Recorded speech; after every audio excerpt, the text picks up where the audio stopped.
If you've taken the attachment style quiz to find out what your primary survival strategy is that you developed as a child to keep you safe, congratulations. You just took the first brave step to change your unconscious trauma and survival patterns at the root cause, your nervous system.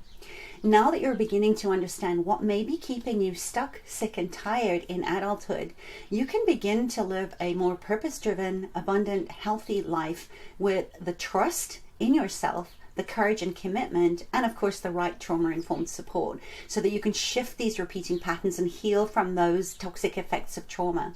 Based on your response, your primary attachment style is avoidant dismissive. You may be uncomfortable with closeness and you prefer spending quiet time alone over visiting with family and friends. In romantic or business relationships, you may struggle to trust your partner. And rather than fearing rejection, you might actually welcome it, as you value independence and freedom over anything else. And you don't want anyone to hold you back.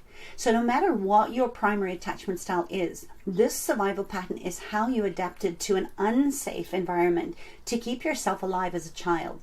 And the problem is that until you can create your own safety in your body, this child part is going to continue to wreak havoc in your life, because anything unknown is dangerous. And the key is to learn how to create a more flexible nervous system in the face of an uncertain future. Uncertainty is not going away, and I know it seems counterproductive because we tend to think that we need to have a lot more certainty at the level of the nervous system that wants predictability. But what we want is to have more flexibility, more capacity on our nervous system level in uncertainty. As a child, if you developed an avoidant dismissive attachment style, your primary givers emotionally unavailable, insensitive, and even hostile responses to your need for connection would have formed a survival coping strategy of disconnection. Avoidant dismissive attached people commonly find their greatest struggle to be a lack of emotion. They just don't feel anything, and without nurturance and the limbic system is neurobiologically starved, they don't receive the signals that require social responses from that part of the brain that stimulates bonding. And this disconnection extends to the parents and then to all other relationships.